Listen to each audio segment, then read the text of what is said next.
Okay. So we love to talk. So We do. 15-minute, Oh my God. YouTube only lets you have 15 minutes. That's not cool. Actually, it probably is for I some think it's people. not us. Not us. No, you want to listen to No, us for hours. oh my God, we need like our own hour segment. Where was I? What was I talking about? Oh, cleaning up. So the first year is cleanup time. So yeah, it could be pretty rough. Pretty rough. And I had a friend who, her first year of sobriety, she was just going to court, paying off fines. Going to court, paying off fines. That doesn't put you on a pink cloud real quick. But once you get all this taken care of, your life can become amazing. And think about it. Once you're not focusing on using, not using, getting sober, that's all I used to think about is, I should quit. I can't quit today. I should quit. But but Sunday. Or New Year's, So, and I was really big into spiritual and manifesting, and they say, you manifest concrete. It becomes concrete on the outside. What is going on up here? And, in your feelings. Well, if all you're thinking about is, I should quit, not today, you're not going to manifest diddly squat. So then when I got sober and practicing a spiritual program, my life took off. But, my suggestion, I just think everybody should get sober. It's because so many people, I was talking to my godson today, and so many people cry about, I'm so confused, I'm in so much pain, and I'm so depressed, and I don't know, I'm just having a bad week. And it's like, a lot of them, if you really get to the heart of it, they're drinking a lot, or they're using drugs. And yeah, even when life is good, you're going to be depressed. I used to think about suicide and just go through these huge depressions. I get a little blue now, but even if I get depressed, it lasts a few hours, then I get bored. Right. Yeah, so it's hard to maintain it. Yeah, it's hard to maintain depression. I'm never ready to be done. When do I get to curl up in my bed for like 8 days? Someone said in a meeting tonight was funny. He said, depression, don't let it get you down. That was clever. That is clever. And it is hard to maintain those bad times because, seriously, you're just being supported by the universe or whatever. When the decisions that when the decisions that you are making are healthy and spiritually directed and coming from your heart, it's kind of hard to maintain any big blue period because things are just working out for you, whether you want them to or not. And it's great. It's a great thing, and it's comforting. And even now, I can totally get myself whipped into frenzies of worry, just frenzied worry, and beat her little fairy. My little fairy help. Nothing's gonna work. But now, I know that everything is gonna work. Everything's gonna be fine. Everything's gonna be better than you had anticipated. So why are you wasting your time? As my sponsor says to me, just keep worrying about it because everything else you worried about didn't happen. Yeah. And that's in the Florence Scovel Shin. Yes. Why worry about it? Probably won't happen anyway. Right. Which is true. And that's why we suggest that if you are going to get sober or, maybe you already are sober and you're like, shut up. But if you are thinking of getting sober, definitely get support and help. Mm-hmm. Don't do it alone because you're already, when you're out there using and stuff, you're super alone and lonely. And then when you get sober, you usually have to, when they say, and everybody laughs, all you have to change is everything. Well, it's not funny because it really is true. It isn't funny, and because it is true. And it's so not funny. I don't know about you. In my experience, the last thing I wanted to do when I first got sober was like connect with people. And be like hugged and touched and hold and hands talk to them pray and like even disclose one iota of what I was going through. That was like the last thing I wanted to do. I didn't want to make myself vulnerable to other people. I didn't want any of it. I didn't want any of that. Mm-hmm. However, I was so physically whooped that I didn't have any choice. I couldn't conjure up for myself any other choice than to just keep going to meetings, listening, talking to my sponsor, and doing what was suggested to me. So, although it was against all my better judgment, I got kind of swept up with this group of people anyway. And it was a good thing. I mean, those instincts that are firing off when you're really newly sober are incorrect. You're still thinking and acting and like you're thinking and acting like a drug addict or an alcoholic, and you have no common sense. You have no rational thinking. No. You're an idiot when you first get sober. You really are, and usually you're probably an asshole too. But you know, you're just an idiot. Okay, let's stick with that. You are an idiot. I don't care what anyone says. You do not get sober and suddenly, well, I was just totally rational, fine. Well, no. Woo-hoo.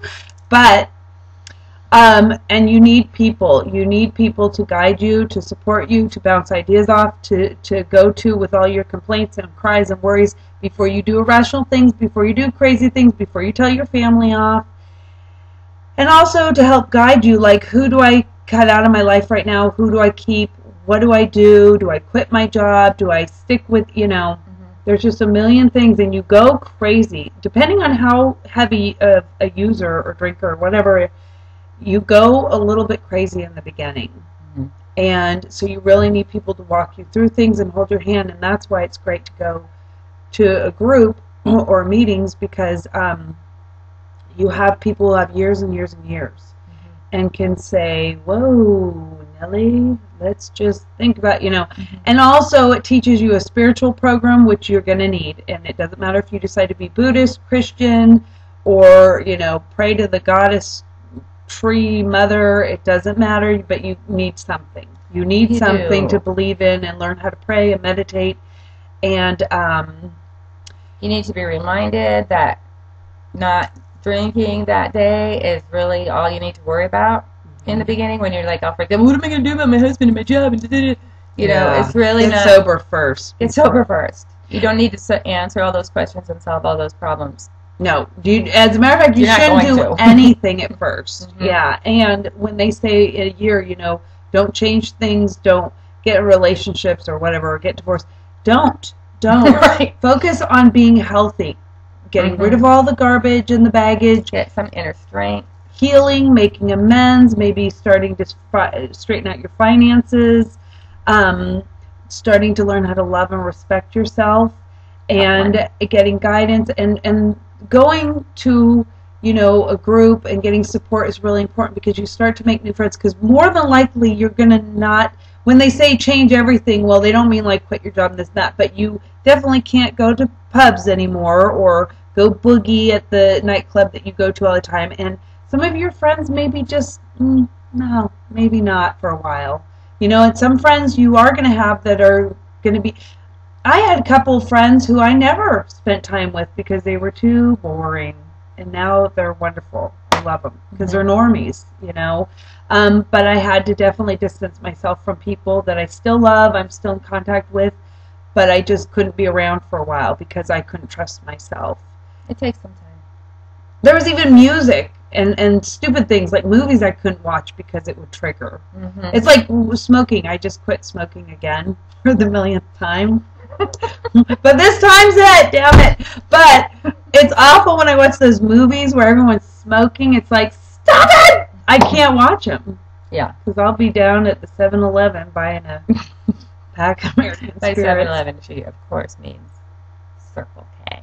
Circle K! I love Circle K! We don't actually have a 7-Eleven around here.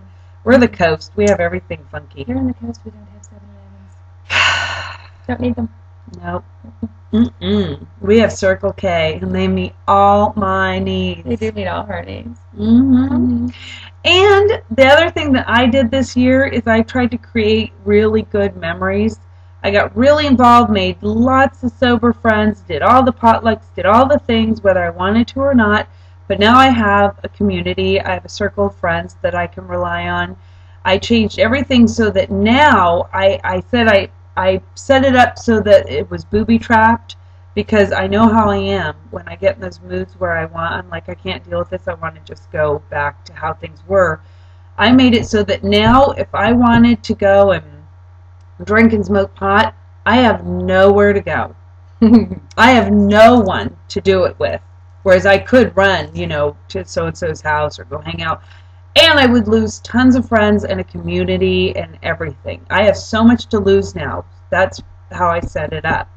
And I also made sure that I did everything that was safe and comfortable and fun. And I created a whole new life over this year. So that now when I look over my first year of sobriety, it's nothing but good memories. So that encourages me to keep going and, That was very wise of you. I am very wise. She is. Call me Kate's son. It wasn't like that. I do in my head all the time. Kate's son. What is my Kate's son? Don't I call her my little pony? Oh, and I so love that. I know you do. I have never, I don't think, been to a potluck, and I mean, right. She's the auntie. They say food, I'm there. A variety of food, I'm really there. I'm terrified of things like that. My experience was different, and yet I'm still here too. And I do have a sober community of women and friends, and a sober boyfriend, and sober. You went to a lot of You go to a lot of meetings, whereas I do the potluck.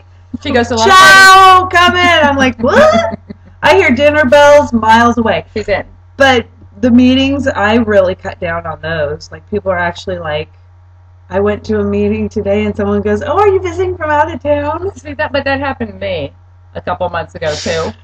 Oh. And I go to meetings all the time. Yeah. And just, I just always say something bitchy like, oh, I guess I'm not that memorable.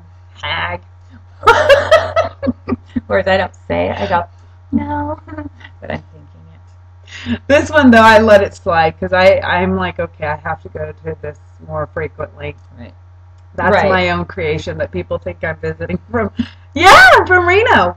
Okay. Love the coast. From Reno, visiting the coast. I'm going to wear a name tag to meetings. Good.